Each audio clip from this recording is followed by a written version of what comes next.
Welcome to Imperial Interlude.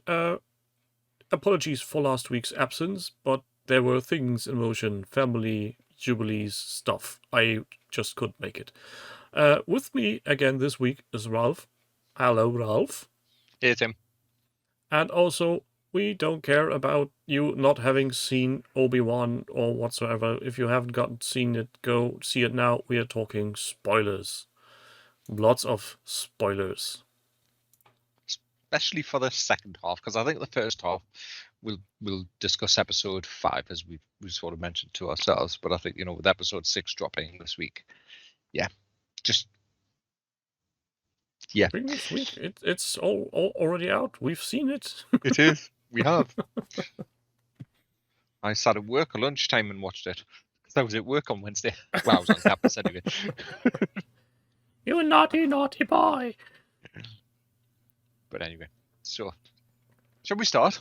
Yes, episode 4 then. No, 5. Well, apologies, 5. My mind is bent. I just came back from my daughter's birthday with 6 11-year-olds trying to bowl. It's something.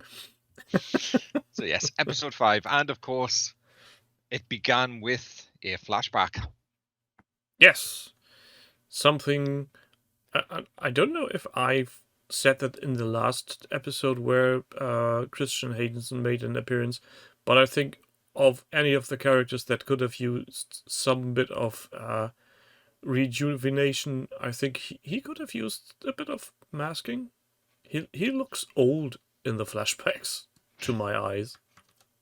He looks they did. I don't think they did any of the de-aging tech that they've done, say, really. for within some of the other stuff, like the technology used for Luke and stuff like that. Maybe they just didn't think they needed it. And he's, what is it? It's 20 years, so he's, what is it, coming up to 40 now? Yeah, he should be around our age. So maybe I didn't hit anything against, there's nothing really that that stops us from enjoying it, shall we say, No, and I think if you haven't been watching the movies, the prequels just prior, you probably wouldn't notice. Yeah, but it opens up with the two of them sparring. It was nice to see him, actually. But did you notice as well that it was episode 2 Anakin? Because he had the ponytail. Because of his clothing. The clothing and the ponytail, and he didn't have the bionic arm. Yeah.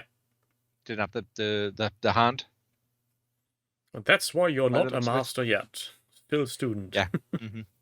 But it was mainly the Jedi braid he had, because he had the braid in. Which in episode 3, he doesn't have the braid, does he? He's rocking his flowing locks, shall we say. But yeah, we get the devastate, the sort of the duel of the two of them together as master and apprentice, which I thought was quite nice to see.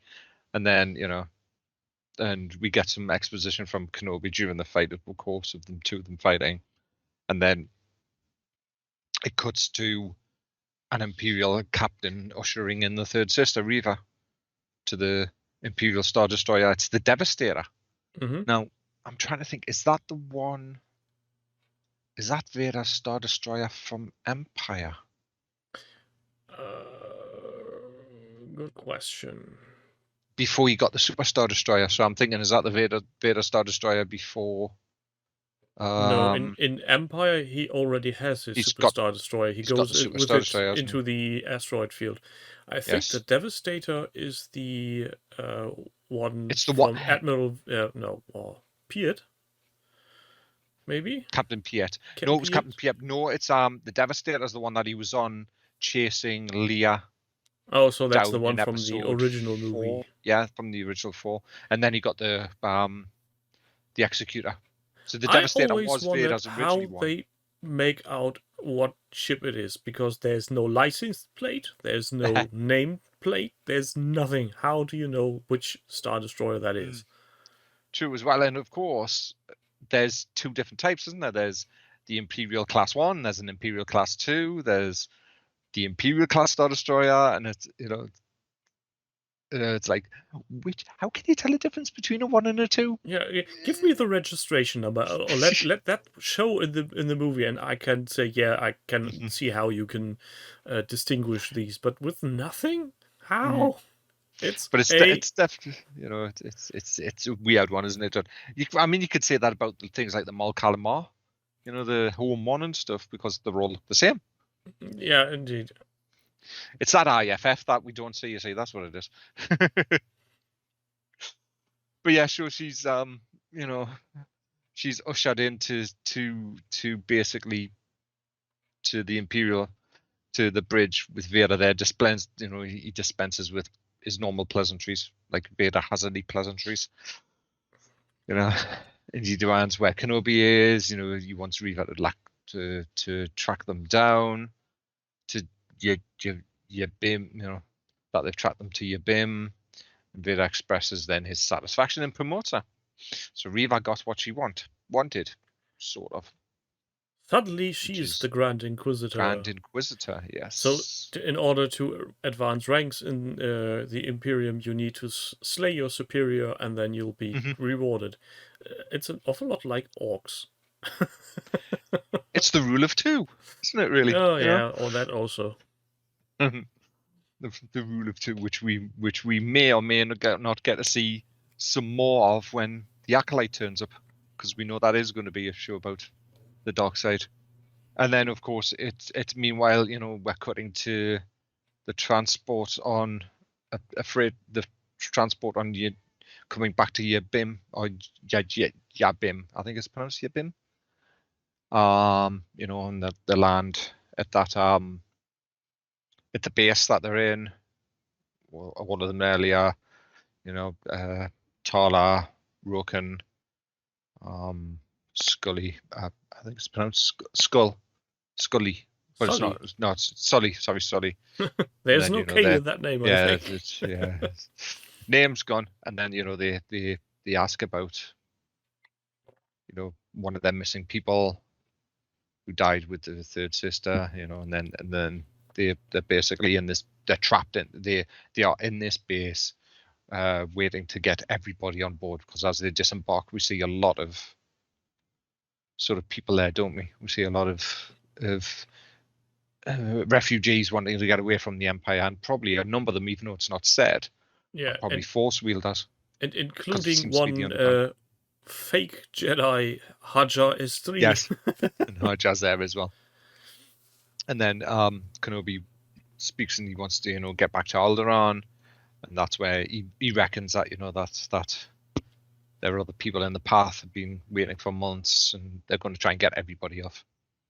So it seems that they're all crammed into this sort of this area, aren't they? This underground this one base. Landing pad area with a bit added on for good measure. Yeah. So as they're doing that, and then of course Vader's traveling through hyperspace. He orders the lockdown of the base and stuff. But he warns Reva that if they trap them, their opponent's going to can handle that for several days. Vader really shows that he doesn't care about this. And this is where we cut back to the reprogrammed Lola doing her thing. So we all knew what was going on with the droid. That she was. Yeah, she's basically the living beacon that's driving. Yeah. Leading the Empire to them, and then she's now all red-eyed, which funny enough nobody notices for some odd reason. Yeah. And then she goes up and sabotages some of the hangar roof that's more or less the main entry. Because they're all getting ready to leave and stuff when they hear that the Star Destroyer's dropped out of hyperspace and in orbit of the planet. That's where they mention that they can hold out for a while, and that sort of relates back to what was said in the Star Destroyer, I think, if I remember correctly. And then the hangar base doors closed because Lola got into the system and did something that she shouldn't have, or did something that she was programmed to do. But it's a weird one, because I didn't think and this goes to something later on, and we'll cover it a bit later on, but there's definitely something that logically doesn't make sense, because it goes back to what we know about droids being controlled from the original series and stuff. Mm-hmm. If that makes sense. But we'll circle around that because it's part of the story anyway as well. And then it then and as the doors sort of basically close and stuff, and it's basically Kenobi believes Vader's leading the hunt and plans to attack the base rather than lay siege to them, and that goes to a Roken asking how he knows what Vader's next move is, and then that cuts back to the flashback of the duel, and we get a longer flashback where we see the aggressiveness of Anakin. Yeah, almost a bit too aggressive for my taste. But yeah, he's overconfident, and I think that plays in though too what he was like in Attack of the Clones, especially when he was fighting what's his face, Dooku. Mm-hmm. And then also that leads into Episode 3 as well, of when he was fighting Dooku on the bridge as well at the beginning of Episode 3, because I think Anakin was always portrayed as being over aggressive in his tactics. Very impulsive. Yeah, he's very much that sort of fighter of, I'm going to say that Sith style fighter, because I think most of the Sith Maul was like that. That we've seen. I think we've only seen really 2 Sith fighting. Yeah, really. Though to be fair, in live action, in the prequels, he was more a overconfident and hyperactive, rather than aggressive. It's just I want to do something, and in this flashback, he's really, I'm going to cut you in half if I get the chance. Yeah, he's pushing himself more. I think and that leads into a little bit of the way they portrayed Anakin in the animated series as well, because as between episodes 2 and 3, where the Clone Wars is set, especially when fighting with Kenobi and Ahsoka and some of the other Jedi, you can see how he is different in the way that he is. It's more the fact that it's his own belief in his own abilities. I think he's very self-confident. It's the overconfidence thing, isn't it? That I think Luke loses that line, doesn't it? Something about overconfidence in your. It's something the Emperor might have said to Luke about his overconfidence in your friends, or something like that, isn't it? There's a line using overconfidence in it. But I think that line was also used against Anakin or Vader as well. But I'm trying to remember. My brain doesn't want to work. But we get this exposition about and Kenobi basically schooling him, as Anakin has ignored Kenobi's warnings about advancing, countering that mercy doesn't defeat the enemy. As the 2 blades cross, Skywalker says that that he's going to lose, and when the 2 blades cross, and when he says that's when we cut back to Vader's Star Destroyer dispatches, the drop ships to the base. Yeah, and let me just interject there. I think the 5th episode is, in a cinematic way, very interestingly, because they do real, I almost call them jump cuts from one side to the other, but they fit thematically so that you're not unlike the flashbacks we have in the Book of Boba Fett, where he's in his tank and dreaming, quote unquote. This is really a storytelling device that goes bang, bang, bang. Yeah. It's as if the Kenobi, it's predominantly from Kenobi's side, is accessing those memories, isn't it? It's that type of device more than anything. And and then the sort of Vader dispatches the 2 ships, the 2 drop ships or whatever they are, to attack the base, and that's where Kenobi, basically starts making a stand. I think in this episode, especially, and at the beginning of it, or this whole thing, is where Kenobi starts to believe in himself again. I think they're starting to lay those seeds, aren't they, with him a little bit, because if you look at what he was like in episodes 1 and 2, just a broken man. Episode 3, even more broken, especially when he was fighting Vader. and then into episode 4, where he started to. He didn't use the Force as much until he was forced to do that, or to embrace his Jedi. His Jedi persona almost. And then in this one, he's starting to be that leader that he once was in some respects, or be that beacon to try and calm the people. And then and rallying the troops and things like that. And this is also, where they're trying to basically orders them to get the hangar bay doors open, and see what they can do while they're preparing a defense, and then we go to the siege part of it as well, where it's Imperial ships have descended. The defenders are inside sealing the entrances, as Imperial stormtroopers and purge troopers. It's nice to see the purge trooper. Two of one at each side of the two units they have dispatched, and also a very weird looking heavy weapon. Yes, and they start assembling that as Imperial troops are joined by Reva when the scythe shuttle, or the shuttle scythe, lands and she comes down. Tala urges Rogan to get the real working in on the hangar doors, as where there's lots of cutting in this as well of them. Basically, it's an action-packed. Yeah, episode. it's the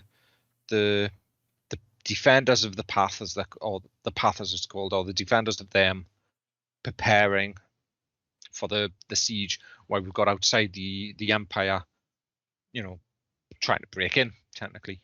Somebody's knocking at the door. Yes, pretty much. And then, of course, while they're busy doing that, we get the interaction of Leia volunteering to help to look at the hangar doors. Yeah, because the vents where the electronics is obviously too small for any normal human being, and why would you ever design such a thing is beyond me. But and then Haja, Kenobi advised her to be careful when she does that, and also tells Haja to keep an eye on her when she decides to do that. And then Kenobi sort of sidles off to one side to listen to a message left by Bail, and this is where that basically Bail says that he's that he Organa fears Vader's found Kenobi or learned about the children, and if he does not hear from Kenobi soon, he's going to travel to Tatooine to protect the Owens. Which, yes, in a way, but we know, from the point of view of that message, we know nothing of that message comes to pass because we know what happens in episode 4. That makes sense. So I can see why they put it in there, but I can also see that it sort of logically doesn't make sense, maybe, if you can see what I mean, from the story point of view. That, but I mean, they can play within this time space anyway themselves, can't they? There's no issue around them playing with it. It's just I felt that was a little bit more of a almost like a plot device type of thing that we know was never going to go anywhere. And also, it's later in the episode,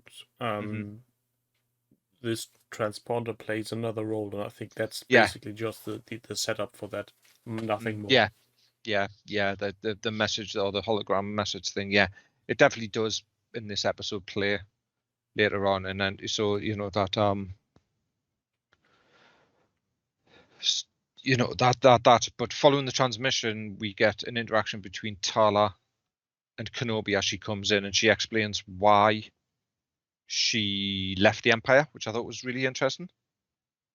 That she saw what the Jedi, what the Empire and the Inquisitors did, to those force sensitive families on the planet of Gorel, which I thought was really interesting. Really, it gives her story a bit more understanding of why she is no longer with the Empire. The character gets a bit more believable. Yeah. What's interesting though is, and this is a little bit of a side, is they have announced some of the new figures coming for the Black Series, and she's getting her own figure, which I thought was really nice.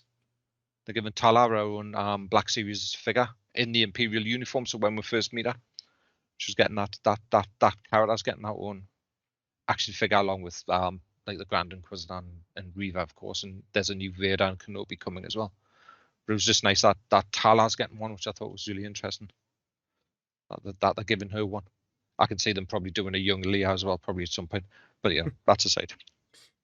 So you're saying you need a new shelf for all your toys?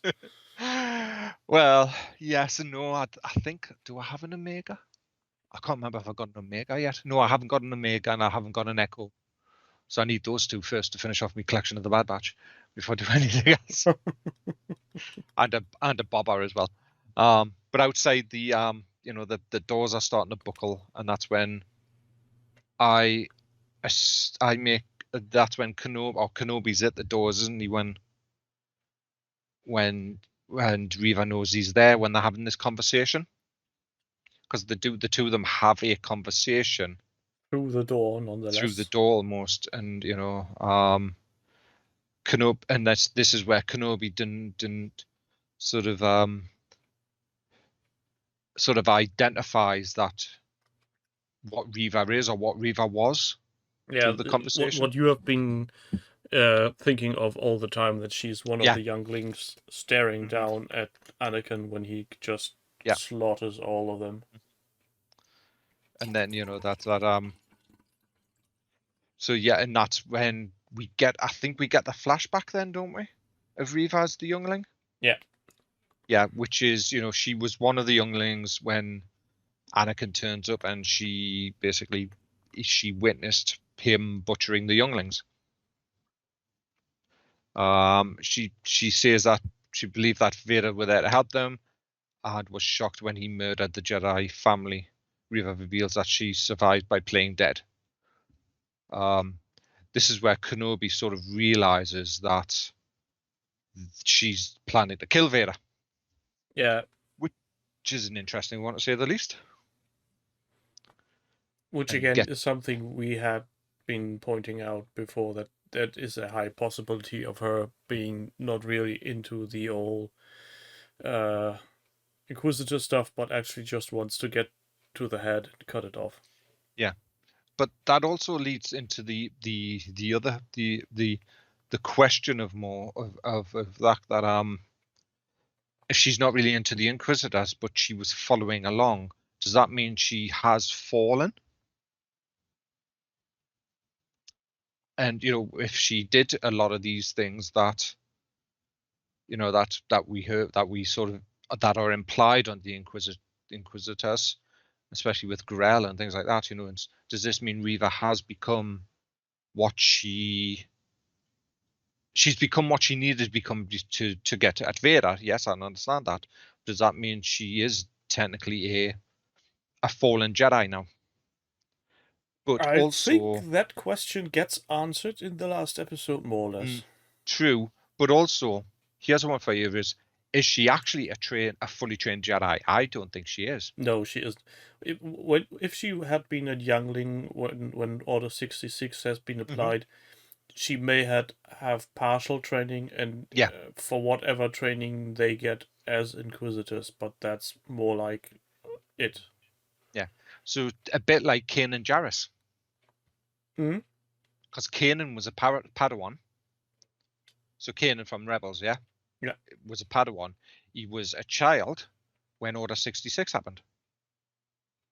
Because at the beginning of Bad Batch, we see that's Kanan with his master, and his master's killed by I think you can say those two are actually on equal grounds when it comes to being able to use the Force.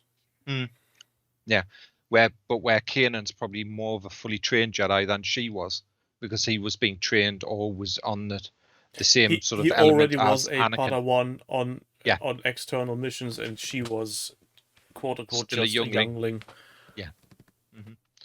But this is Kenobi basically trying to. It feels like Kenobi's trying to turn Reva at this point when they're speaking, which then she gets angry and takes her lightsaber, and we get the whole lightsaber blade through the door to cut away the final part of the metal thing that's holding the doors together, and that's when the defenses are breached. Yeah, and then they have a nice little campfire. No, really, they just go and have a little back and forth. They do, where there's fighting between the purge troopers and stuff like that, and this is where we see Kenobi starting to use his lightsaber. With you've got Tala there with the fighters and the Ned B droid. Yeah. Or the NEDB, the loader droid there as well, basically fighting and stuff. Ajah tells Leia that she's looking for a red breaker. Meanwhile, as we're getting that fight there, we're cutting back to what's happening in the thing with Leia, and Leia trying to fix the doors, and then we cut back to the fighters as they retreat deeper into it. Kenobi helping people up. We see the loader droid basically attacking several stormtroopers, so we get a little bit of what was in the trailer. Yeah. And this is where we get basically Tala's fall almost in the defense of them, isn't it? She gets wounded, and the loader droid is also heavily damaged, and then starts to shield her with his body as he's getting shot to smithereens. And I think she's got a stomach wound, and doesn't seem to think that she would make it, and takes out a little silvery grenade. I think it's a thermal detonator. And then it goes boom. And then she as all the stormtroopers started rushing, and Reva sort of says, "I do this." She says, "Retreat." Just as she's about to press it, we get the "May the Force be with you," and boom, thus Tala sacrificing herself, blowing up, the Imperial advances. Kenobi and the survivors retreat to the inner sanctum, only to find that Leia's still trying to get the hangar doors open. We cut back to the ship where the captain informs Vader that they've breached the sanctum, and you get the Vader telling the captain to stand down. Tells the captain Tordry to stand down, believing that Kenobi is in their grasps. We then cut to the flashback scene again, where Anakin, basically is still, it seems throughout this entire episode we're getting that duel between the two of them is interspaced with specific parts of what's going on. Yeah. And this is the it cuts back to the duel where he's basically driven Kenobi to the edge of the balcony and tells him that, admit that he's been beaten or defeated. Which of course doesn't happen. Which of course doesn't happen. We then cut to believing that they've been lost. Kenobi wants to go back and surrender to Vader. Roken objects, telling them that Tala's sacrifice would be in vain. But Kenobi is determined to stop Vader's advance from them. He then turns to Haja to look after Leia.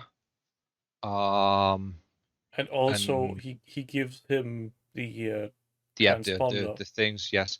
And then he goes off to basically surrender to Reva. I'm going to say, surrender to them. We then cut to Leia in searching through the cables, and we see her get to the little red breaker, and that's when Roller, who's still in there, comes rushing out and gets very aggressive and menacingly towards Leia to try and stop her from doing it. Which is quite a feature for such a little tiny cutie droid to look menacing. It is. With that, we get Kenobi is being brought in triumph, brought to Reva, who orders the troops to inform Lord Vader of his capture. Reva informs Kenobi that he's on his way, and Kenobi then counters that that he's bringing him to her rather than her to him. He asks if she's going to let Lord Vader slaughter more civilians and children. Vader says, "I would stop Vader again." When he asks if he won't see it coming, Kenobi replies, "Vader will be too fixed on him." So he's believing that because of Anakin's drive to destroy Kenobi, that he won't see Reva's attack, or if Reva goes to stab him in the back if Kenobi's there. Which is quite possible at this point. Mm-hmm. Well, the 2 stormtroopers then, which I thought was weird, they escort him. The only 2 stormtroopers escort him back into the base. Yeah, it's a bit odd. Well, they are stormtroopers, and then we cut to the flashback again of the fight, where Kenobi breaks out of that, basically being cornered, and they resume their fight, don't they? The 2 of them, and he manages to knock resume the fight, but Skywalker knocks the lightsaber out of Kenobi's hand. But this is where Kenobi still very confident. You lost, old man, and Kenobi is pretty much you might rethink that. Yeah, it's the thing of that Anakin's need to victory blinds him, and that's what we were saying earlier about him. About him being his overconfidence and stuff, his need to win, and he seems to become fixated on that goal of winning, which blinds him to other things that are going on. And then it cuts back to the present, where Vader is now there. Arrives outside the fortress, meets with Reva, demanding to know where Kenobi is. She tells him he's inside, and Vader is determined to bring him in by himself, and we get the Lord of the Sith basically marching into the base. We then only to find Kenobi on the run again. Yeah, pretty much, because that's where Kenobi sort of breaks free from the 2 stormtroopers. It's a Jedi. He's a trained Jedi. You're going to have more than just 2 stormtroopers, surely. And maybe not just a usual pair of handcuffs. Yes, maybe keep him outside where the Inquisitor is. I mean. Yeah, or at least have the Purge Trooper be with him. Yes. Because that's the idea behind the Purge Trooper. Anyone else played Fallen Order knows Purge Troopers are anti-Jedi stormtroopers. The bastards. And then we cut to Leia in the thing where Lola's reprogrammed Lola's attacking her, and she sees the restraining board and basically breaks it and frees the droid from its captor, so she can then its Imperial program, which then means they're able to open the doors.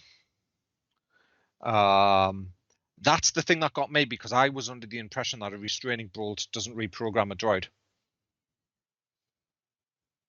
Yeah, but you are. Am I forgetting that what's her face had a hold of the droid? Yeah, and I think the sheer fact that it might be not just a restraining bolt to keep a droid from wandering off, but maybe a advanced restraining bolt with potential additional circuitry, let's say that way, to have some basic Imperial code running that can't be deleted or ignored. I'm wondering when, and I'm probably forgetting whether, and I can't remember if Reva had picked up the droid, and I think she did, didn't she? She picked up the droid. So I'm wondering if she kept hold of it, had it reprogrammed there, then had the restraining bolt in there. But my thing with that is, if it was programmed and the restraining bolt there was it to follow that programming, maybe destroying the restraining bolt then stops that programming, if that makes sense. Well, it just seemed a little bit, Yeah, but I guess you can see maybe the droid didn't get reprogrammed, but just has some subroutines added, and that would be like a modern day computer virus and could be deleted unless you explicitly say no, let this run. Yeah. So, but what drove me a bit more nuts is you remember the size of restraining bolts from R2 and C-3PO, and this tiny nubbins. Maybe for different size droids you have different size returning bolts, but that's another thing as well, isn't it? Really. But then we get a plot vehicle. It is, yeah.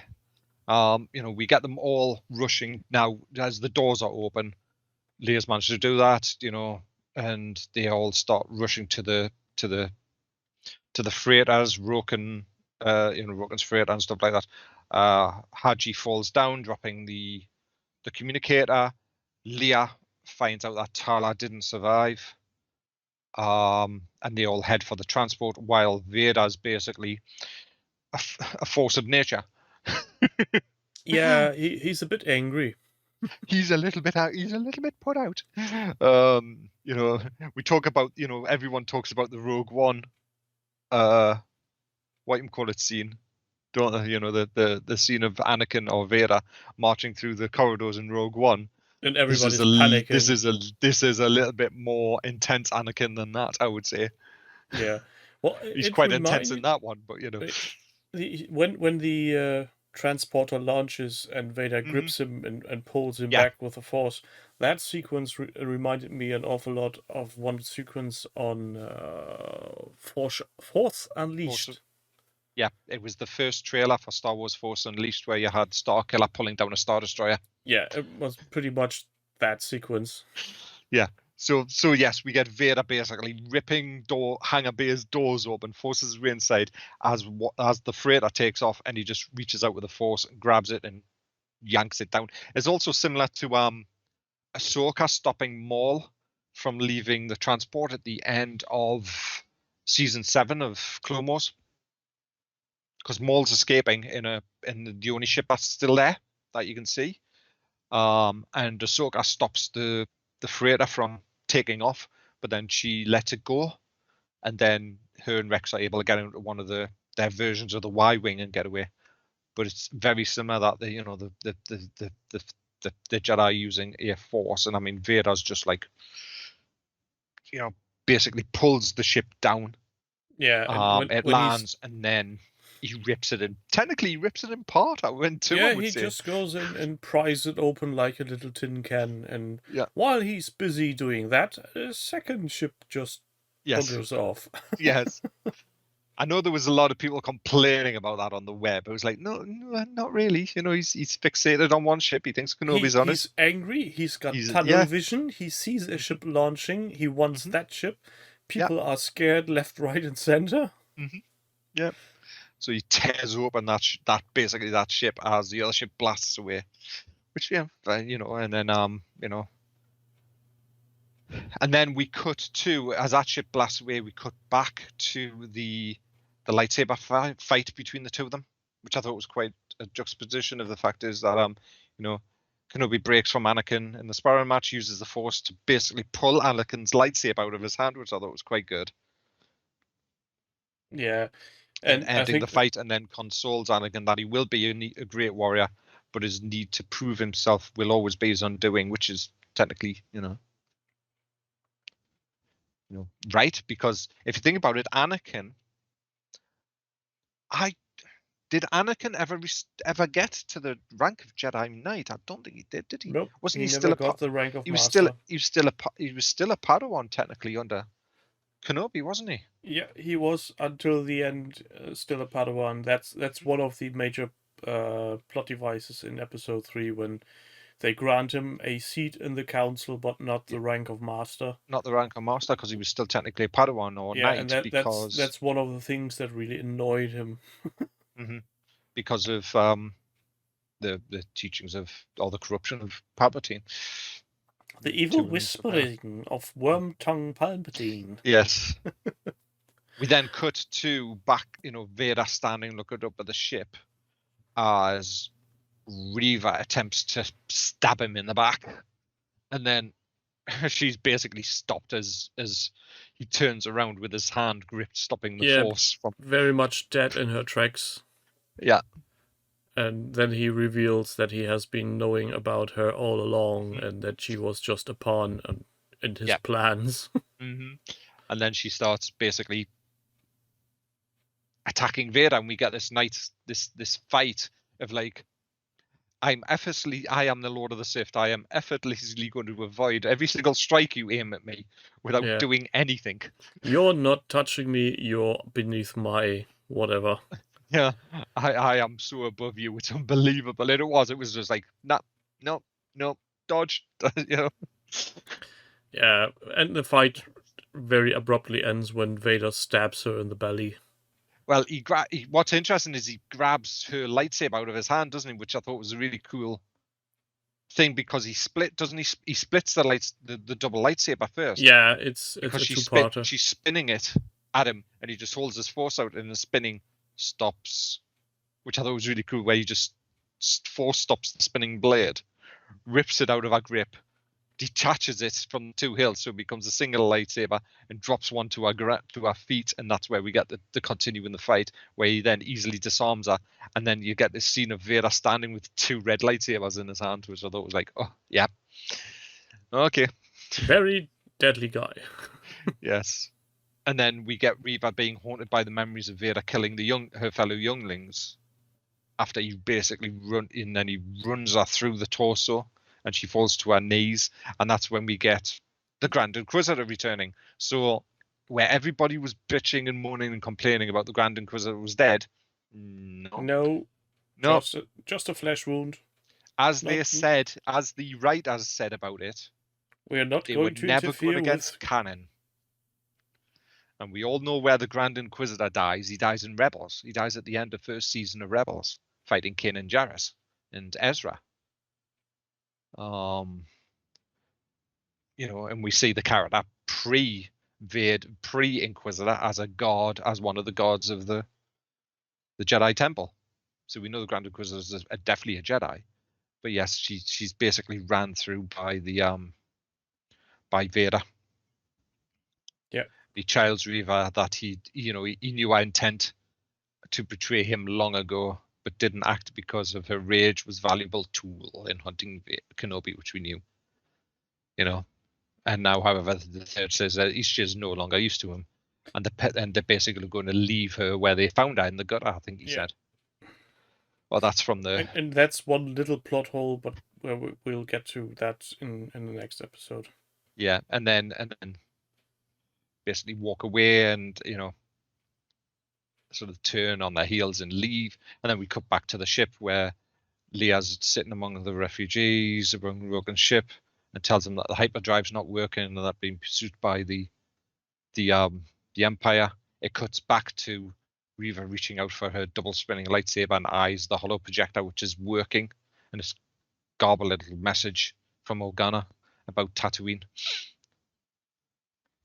and children.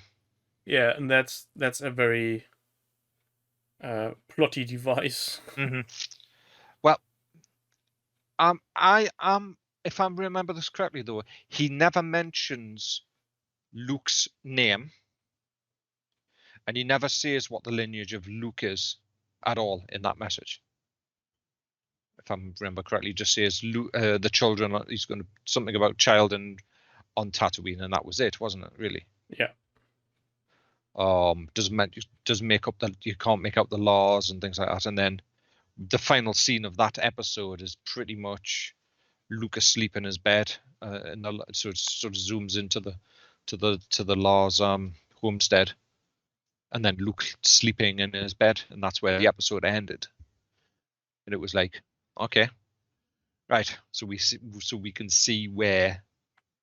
Yeah, it's a cliffhanger. We've got a hyperdrive disabled refugee ship, followed by Lord Vader himself, and being shot at high intervals, and a almost fatally wounded ex-Grand Inquisitor that now suddenly learns about a different Force-sensitive child on a desert planet. Weird. Yeah. So then it cuts into straight into sort of episode, 6. I mean, for people who are listening and watching and things like that, just remember this is going to be a double episode because we're covering 2 episodes of Kenobi. Because we can. Because we can. So we cut to the episode opening on Mos Eisley with that foreman guy basically jumping the queue of a beverage stall. And then Reva there on Tatooine pushes him aside to ask about a farmer named Owen Lars. Which, because I don't remember anywhere mentioned Luke's surname. So that was a little bit of a, but I understand it's probably also, a plot how towards did story. she get off that planet? I'm pretty sure they didn't leave a ship for her to use. Mm-hmm. But we don't know what else is what is on Jim. Bim, isn't there? You know, as she's very badly wounded, I guess. Yeah, it's true. Even the fact it that is a she plot is device, back on her feet felt a bit odd.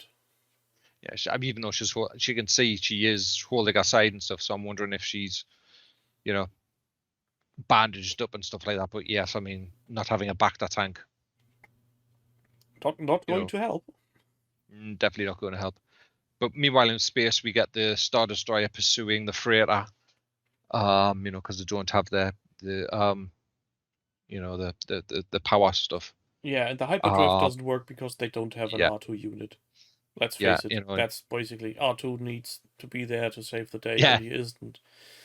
No R2D2. But then then you know, we get basically broken redirecting power to the real deflector shields.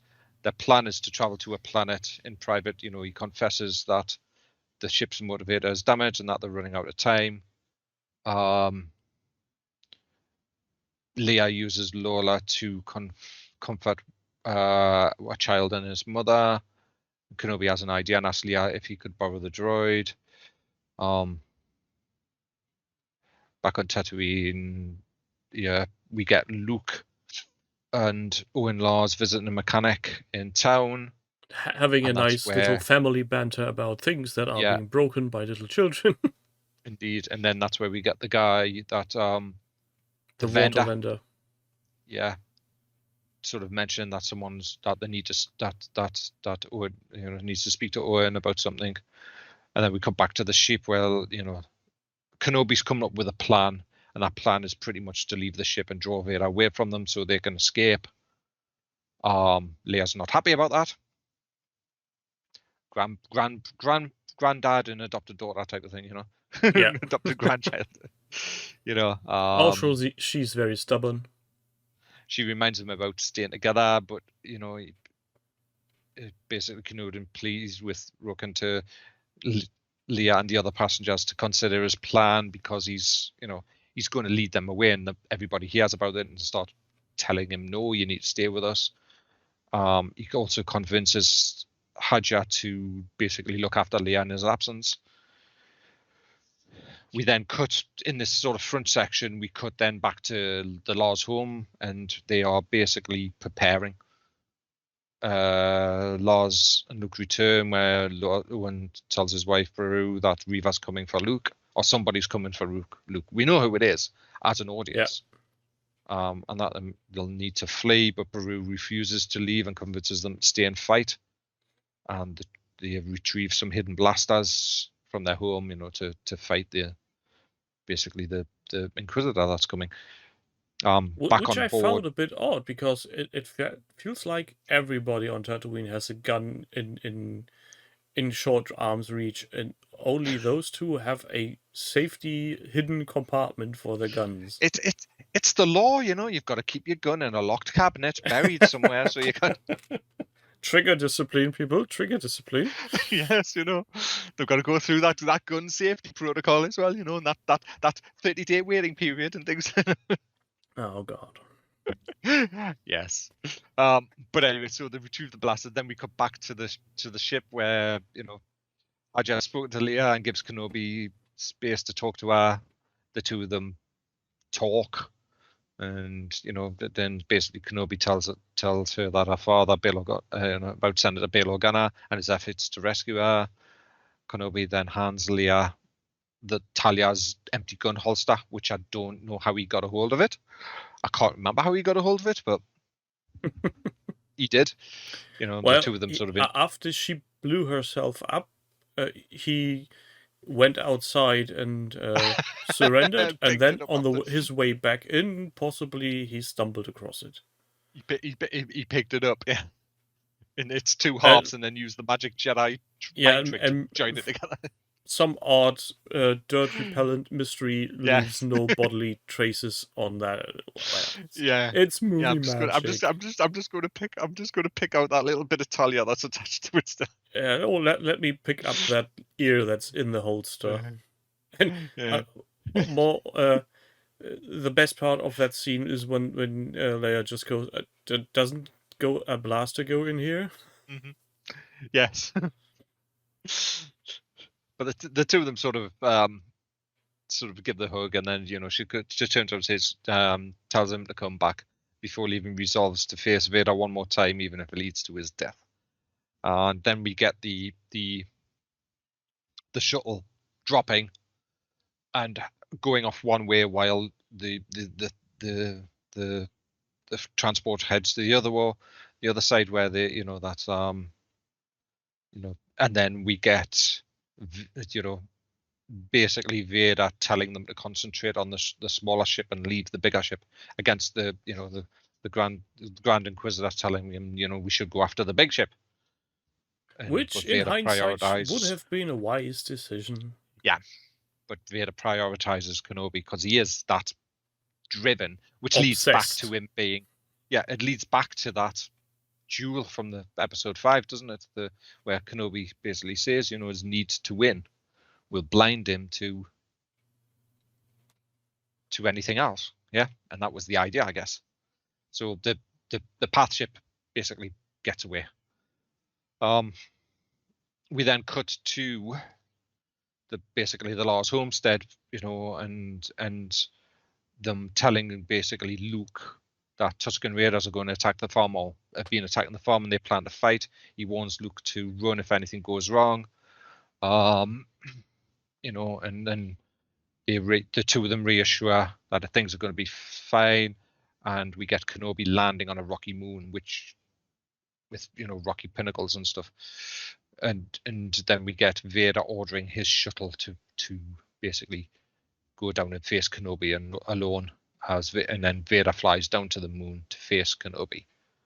Kenobi leaves the droid inside the ship's cockpit. I'm not sure why he did that. Maybe so he can make a quick escape. I think he didn't really take Lula, more that the droid. I'm wondering if the droid can act as a hyperdrive navigator or whatever, so it's got like coordinates and stuff. A micro. Yeah. Micro astro droid. Yeah. So we cut to basically Tatooine, where Reva's entered the courtyard and ignites the lightsaber, and then the two elder, or the two adult Barus start basically shooting at her, and she's deflecting the bolts. And while that's happening, we're cutting back to basically the duel between Kenobi and Vader on that rocky moon. But I thought the thing of the two of them facing off with that stalagmite rocky outcropping view was really cool. The cinematography I thought was great on that. Yeah, where you've got the two of them just standing facing off, and then we get Kenobi, the conversation between the two of them, and then Kenobi taking up that stance that he does, with the two fingers and stuff, igniting his lightsaber. So basically taking up his old his Jedi form stance. Yeah, which is really interesting. More or less back to his old self. Yeah, almost. What's interesting is, and I know this is a little tangent, just a really small one, is you've watched Rebels and you've seen the episode Twin Sons, haven't you? I've seen all, so I guess I have. Yeah. So it's the episode with Maul and Kenobi fighting one last time on Tatooine. If you watch Kenobi in that fight, they did an interesting thing where when Maul ignites his twin lightsaber and does his whole, the standard Maul pose, with the twin, which we saw in the Phantom Menace trailer. Yeah. Kenobi first takes up the stance of Qui-Gon, then goes into the stance of what he does, in Rebels and in Clone Wars and stuff, with the two finger stance, that fight, and then takes up the stance we see in episode 4, like this more calm. Yeah. the stance. Master. Yeah, he's taken up like that Master stance. So he's learned. So he goes from Qui-Gon to, I think it's Qui-Gon to Kenobi, Clone Wars Kenobi to Kenobi Episode 1. It's sort of taken up that different. Maybe it's Qui-Gon General Master. Yeah, sort of that type of thing. He takes up those, to prepare himself when fighting Maul. And yes, it's a very quick fight, because Maul thinks he's going to fight like Qui-Gon, but Kenobi, of course, sort of tricks him in some way. But it's just interesting that we see him taking up that same sort of battle stance, or that battle form almost. I know it's got a specific name, and I can't remember. There's 7 forms of Jedi. Yeah, I think if this shows anything, it's the attention to detail that at some scenes is given just to rant for us to rant about later. Then yeah, and then of course Vader, they're basically going at it, the two of them, and they wreck the place. They recklessly destroy perfectly good rock formations. Yeah, I mean, you get Reva basically fighting there, but then we get them two of them fighting on the moon. Kenobi tries to bring rocks down on Vader, who's noticed that the Jedi Master's strength is returning, and Vader basically hurls part of a monolith at Kenobi. The two of them cross blades. Vader forces, basically use the Force to cause the ground beneath Kenobi to collapse, trapping him, and then that's where he brings down even more rocks to bury him alive underneath the rock. Back on the homestead, we get Reva, cornering Owen and disarms him, but she sends through the Force that Owen loves Luke in his own way. I didn't get that. I just still got the feeling that that she senses she senses Luke more than anything, because they're fighting, and then at this point there's a bit of conversation between Owen and Reva, which where he asks her what she wants, and she replies she wants justice. I don't understand what she wants justice for.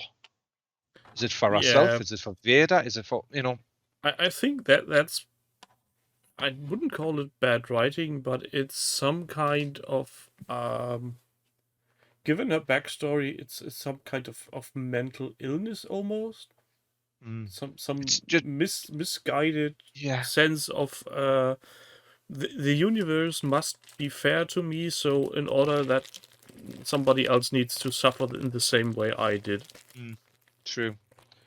They basically, the two of them fight. She pushes Owen down, and basically she, so he's still alive. That there was no, and I think in this scene as well as the stakes between the Larses and Reva and Luke, you couldn't say the stakes were high, because we know where Luke's story goes, if that makes sense. Yeah.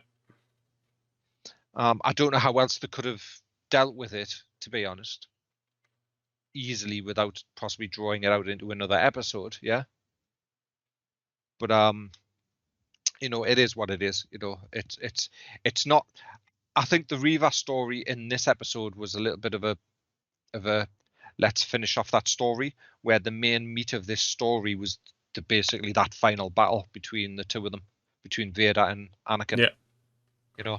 And then we cut Reva basically getting, or Luke flees the homestead with Reva pursuing him into the desert.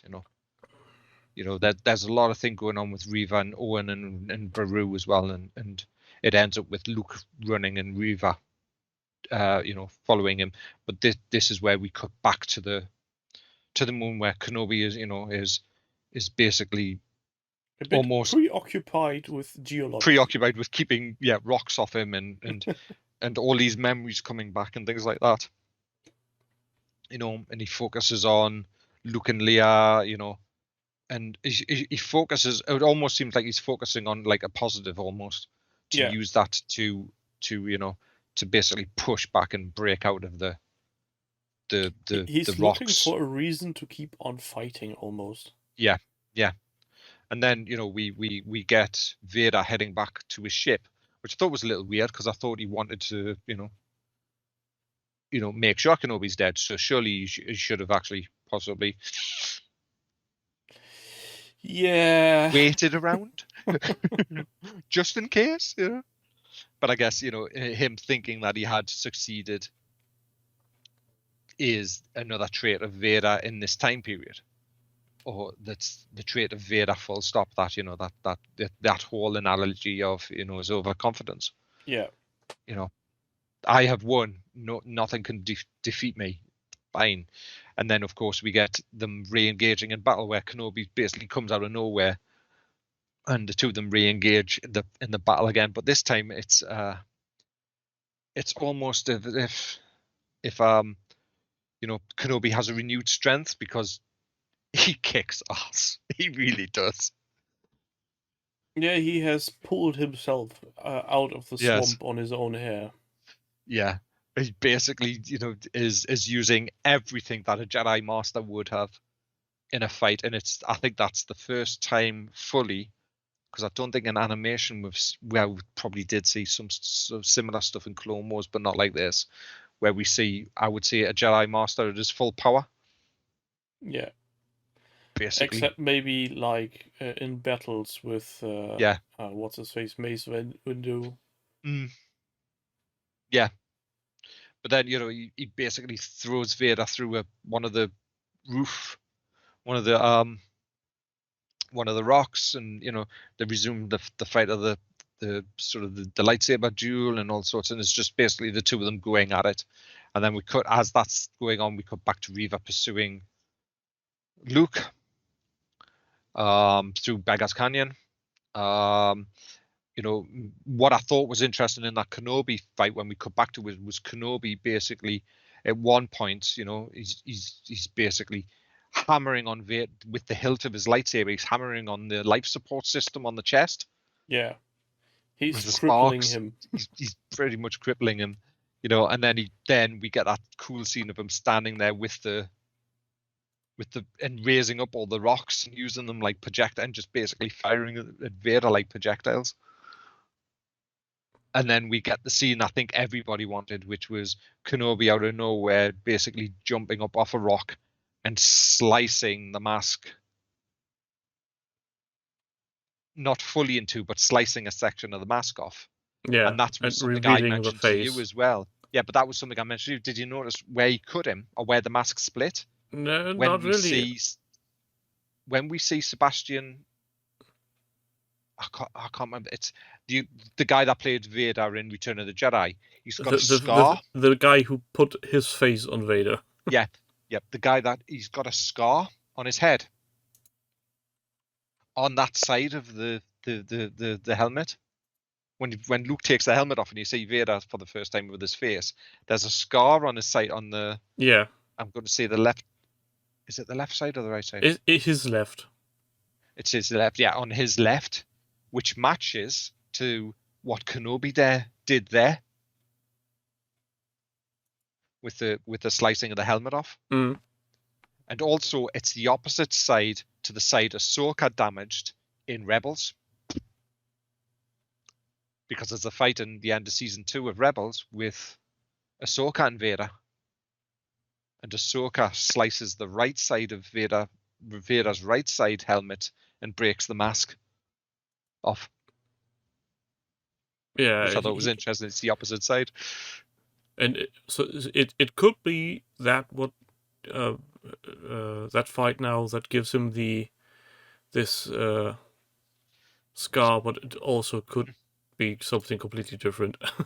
Yeah, it could be, but it was just nice that they've possibly explained how he got the scar, even though it's not been fully explained. It's up to our conjecture whether that's how he got the scar or not. I think. Yeah, let's face it. He has been chopped to pieces, laid to death next to a lava stream, and has been fighting multiple enemies. So maybe yes. Who gives a toss where his scars come from? Yeah. What's interesting though is we got the double voice, which I thought was really good. His voice box is broken. Yeah, so we got Anakin speaking, and then we get the Vader voice speaking as well. We get a fully distraught Kenobi apologizing to him. But did you know? And they go through this monologue and I saw people complaining about this, where Vader replies that Kenobi didn't kill Anakin. I did. He killed Anakin. I killed Anakin Skywalker, which I thought was.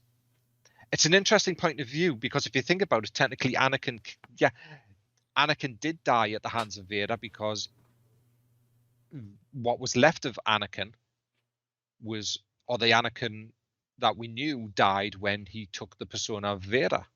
Well, does that make sense? If we were to make this a complete analytics on Vader, I'd say Anakin himself killed himself because he couldn't find in himself what he needed, so he became Vader. So basically, for how I see it, Anakin kills himself, and Vader is reborn more or less like a phoenix.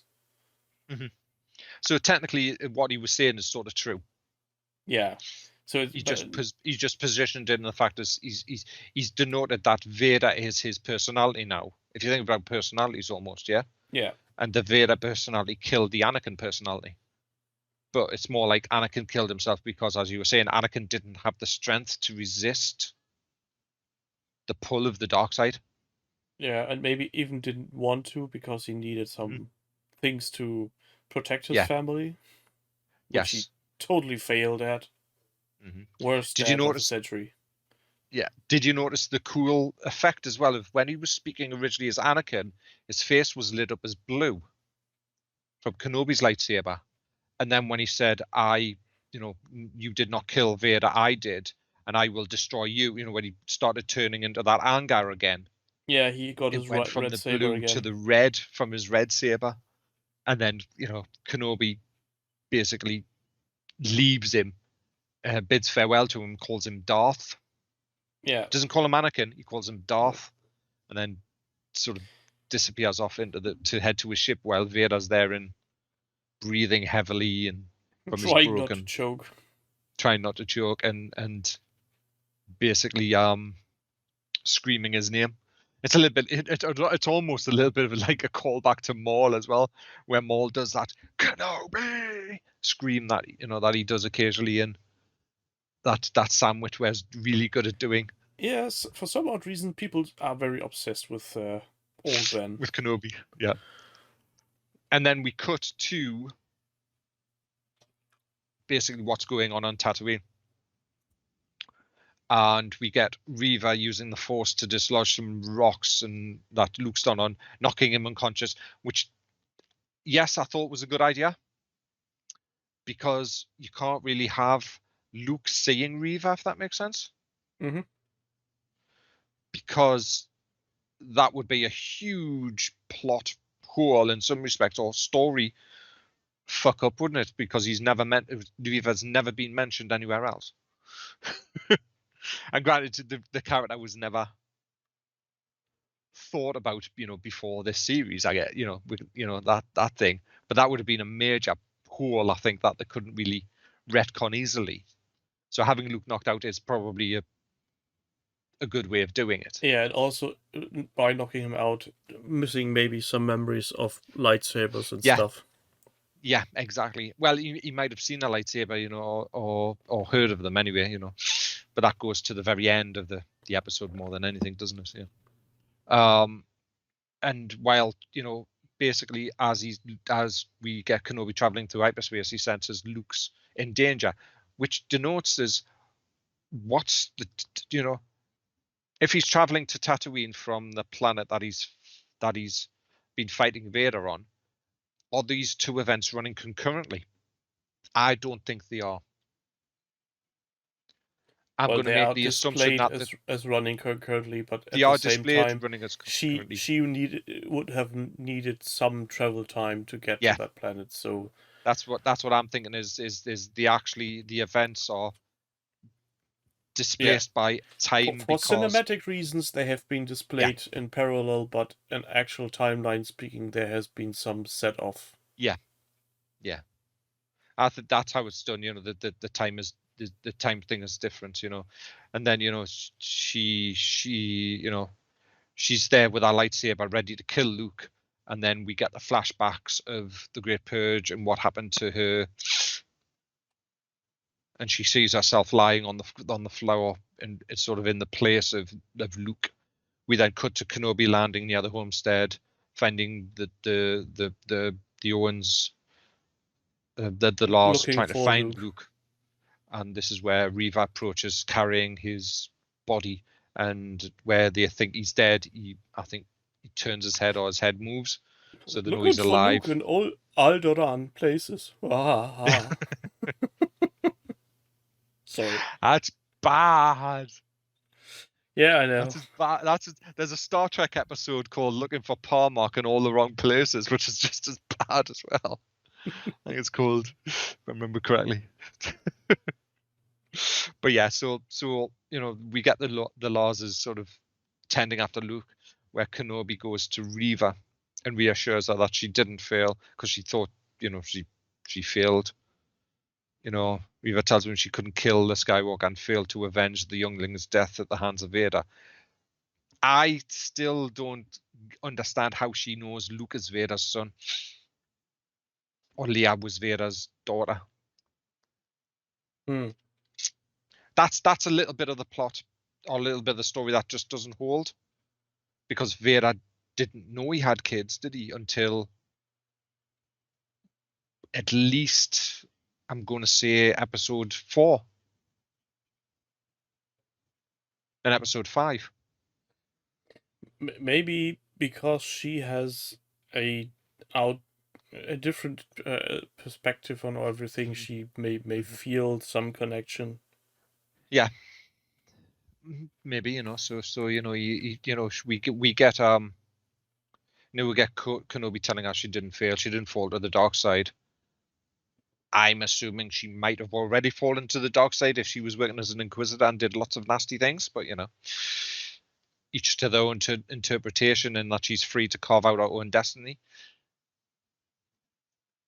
She lays down that lightsaber, and Kenobi helps her to her feet and reassures her that they're both now free, which is, that closes off her story as that, which means if they want to do anything with that character Reva, they can, and it'd be interesting to see.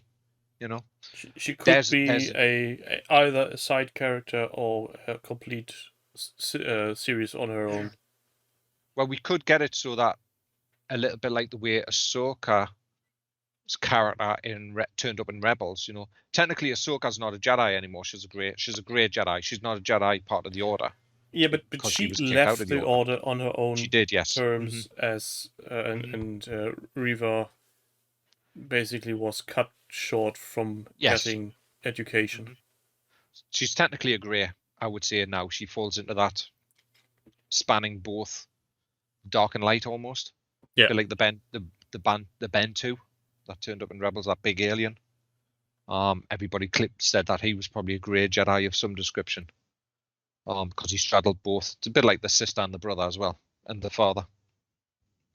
Lots of interesting bits in Jedi thing if we look at them and stuff like that, and we look at what Dave's done and stuff like that.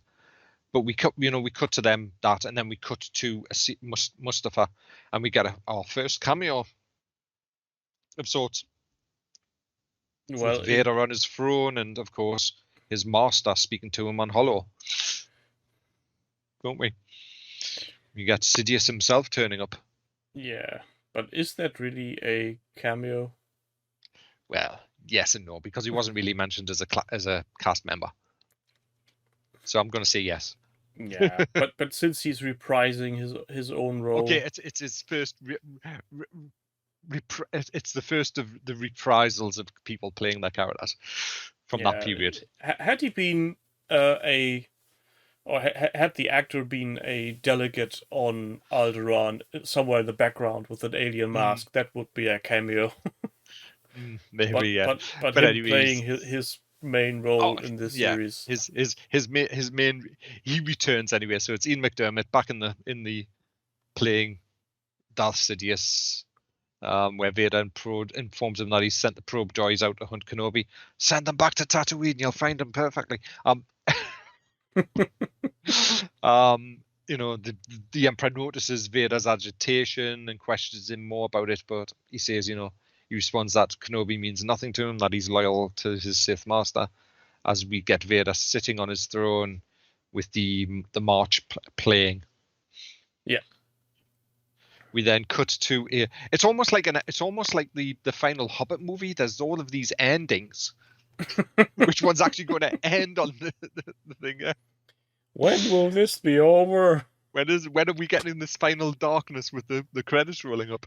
We then cut to Alderaan, where Leia is basically reunited with Lola, because we see Leia putting on some her clothes, and we get the boots, the white costume, and Tala's belt. We basically have a full circle back to the beginning of the first episode, where she gets dressed up, but it's not her, but some friend of her. Yes. But this time she's wearing like a almost like a utilitarian style costume with the boots and the white things, and a little bit like a Jedi robe, but not. If you think about also having a holster. Having her holster, yes. And then we as she approaches, her mother says she likes it when her mother comes in to see her and check on her, and she goes, "Is that a holster?" And she goes, and she says, "I like it." And then they both go out to meet Bail, where Leia says she's discovered other ways to lead, which is an interesting turn of phrase, where he says, they'll do it, and then he turns and invites her to do it together. So that leads into her being probably the character she will become, or the leader she'll become. And then she asks, "Is it more cousins as the ship lands?" And of course, it's not more cousins. It's the grumpy grandpa and the droid. Yeah, but bringing back this annoying toy. Yes. So we get Kenobi meeting Bail and Bria, and then he says Bail can never repay him. Kenobi says that if they need any help to contact him. So that leads into episode 4, as we know, with the help of Obi-Wan Kenobi. And then we get Kenobi's interaction with Leia, where he qualifies her qualities that her mother had, and then he qualifies her father, the qualities of her father, and that she is an exceptional daughter of. You're wise, discerning, and kind-hearted as your mother was, and passionate, fearless, and forthright like your father. Mm-hmm. And Kenobi tells Leia that she can turn to him for help, but stress that needs to be careful, and Leia and the adoptive parents sort of wave as the ship takes off, and then we get Kenobi packing his. And yet another ending. Another ending of Kenobi packing up his junk from his cave, which assuming that we could be heading to the Kenobi to his that home. We see in episode 4, where he's going to get his little homestead. And I was wondering, does he leave the poor droid in the sand? Because there's no sign of any droid. There isn't any sign of any droid, but he packs up his cave. I guess sooner or later the Jawas will pick him up. The Jawas might have already done it. Yeah, true. And if I remember correctly, the eye that comes up is red. I thought it was blue. I thought it was like it was definitely like an R2 arm. Yeah, but it could. Wasn't it red for an alarm? No, the paint job. I'm talking about the paint job on top. Red. I think it was red. And if so, it could have been the red R5 with the defect motivator. Yes. That's getting sold back to the owns. Maybe it was the defective R5, and then of course we get him leaving with the toy, which is the T16. And then rides out to the Law's homestead. Owen asks why he's here, and Kenobi's accepts that Luke should be allowed to grow up as a boy. He also notes that Owen to remain Luke's protector, which he vows to do. Owen then asks Kenobi, "Do you want to meet him?" And we get Kenobi approaching Luke with the T16 in hand and goes, "Hello there." So we've had three, 1, to we have 3 versions of Kenobi saying hello there now. Yeah, and there's no... Everybody loses their crap on the internet over that. He's finally said the line. Yeah, and sadly we didn't see a Luke spawning 2 additional arms going, General Kenobi. Yes. And then we get Kenobi riding his OP towards Beggar's Canyon, where we get our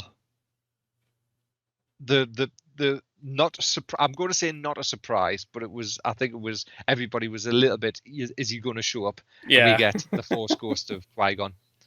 And we get and it is Liam Neeson as well, and he's done some interviews now about coming back. Yeah, and so it's not old footage or anything and stuff like that. It actually is Master Qui-Gon Jinn turning up and goes, "I've always been here. You just weren't ready to see me." Weren't ready to see me. I think that was a very, very nice touch. And then we get them, Qui-Gon says it's still some distance to travel, and then the two of them continue their journey through the Beggar's Canyon, and then we get the end credits. And with that, we conclude 6 episodes of this short series, Kenobi. Ben Kenobi. And I know there's a group of the internet already saying we want a season 2. Oh, please, people, can't you just leave it? I can't see how you could do a season 2. You would have to do a completely different season, and I think the completely different season you would have to deal with is Reva. If they would do a second season of Ben Kenobi, it would be Ben doing his lawn, Ben doing his dishes, Ben going to the market buying groceries. Yeah. I mean, you could do, if Hayden's willing to do it, and I think Hayden Christian said he would like to do more. Even Ewan McGregor said he would like to do more. I think you could do a full prequel series.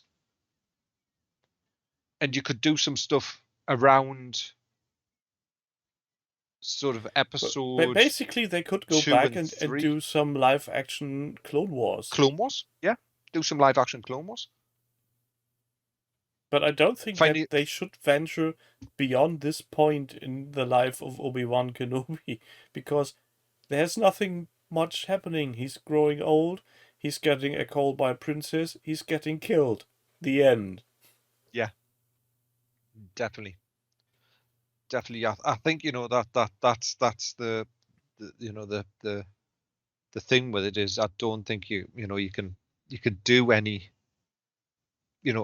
beyond what they've done. If they were going to do anything in the period between, say, where Kenobi ends and Andor, because we know Andor is set before Rogue One, and then Rogue One's directly straight into A New Hope. So if you're going to do anything in that time period, you would have to pick the new character. And yes, they've established it, so you could do Reva. You could do Reva's journey, things like that. And which means then you could, in effect, have Reva meeting Ahsoka, because you could have Ahsoka turn up in live action as well again, because that would be such a convoluted writing. Well, it depends if Dave Filoni gets a hold of it, because there must have been some consultation, I think, with John and Dave about where the Kenobi story sits. But as we know, there's been on the web, there's a Star Wars Coffee, which is one of the YouTube channels, did put up the camera copy stuff for the trailers for Ahsoka and for Mando season 3. So we know there is footage out there. There is a trailer for Mando season 3 that's been released. We'll probably get it, I would say, September. I think we may get it September. We may get it around the time of Andor, actually, to be honest, when Andor comes, because Andor's coming at the end of August. Yeah, 31st. And we've also got Bad Batch season 2 this year coming. And then next year we have Ahsoka, Mando, definite. I'm wondering if we'll get the Acolyte next year, but I haven't heard if they've started filming that yet. I think they have. Well, next thing that will be happening will be the postponed mini extravaganza from Atomic Mass Games in about 3 weeks' time. Mm-hmm. Yeah, and actually, I'll tell you what else is coming at the end of in June. When is it? It was announced. We are getting a September. It's in September, the 9th, 10th, and 11th. we're getting D23. You know, Disney's Fan Expo that they do, their version of Comic-Con. Mm-hmm. That's coming in September. I've got a suspicion there'll be things announced there, and that's when I think we may get a Mando trailer for season 3. I think we'll also get other things announced, maybe more information about that Skeleton Crew show and stuff. But, you know, on the whole, though, what did you think of those 2 episodes? Well, I think plus the last episode was more on the upper end.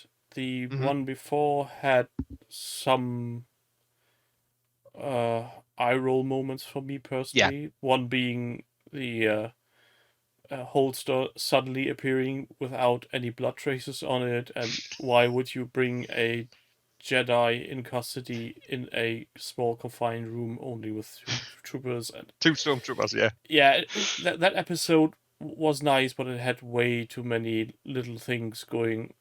WTF are you thinking?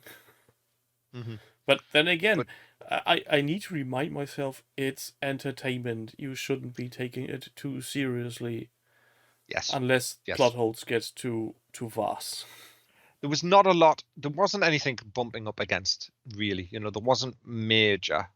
You know, you can watch some TV series and go, really?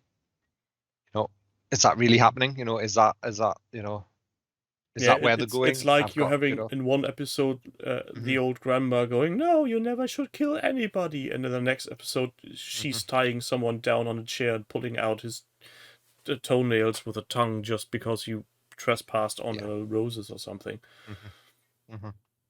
Yeah, so you know, there wasn't anything bumping against. It was just, you know, the occasional things, just plot things, all of that. But I thought the duel between the 2 of them was great. It was really, you know, it also then I think goes back to that line of Vader, you know, saying when we last asked you were the, you know, I am now the master. So, you know, well, sucks to be you, kiddo. Yeah, you know, because if you think about it, and this is an interesting one, is Vader never beat Kenobi at all.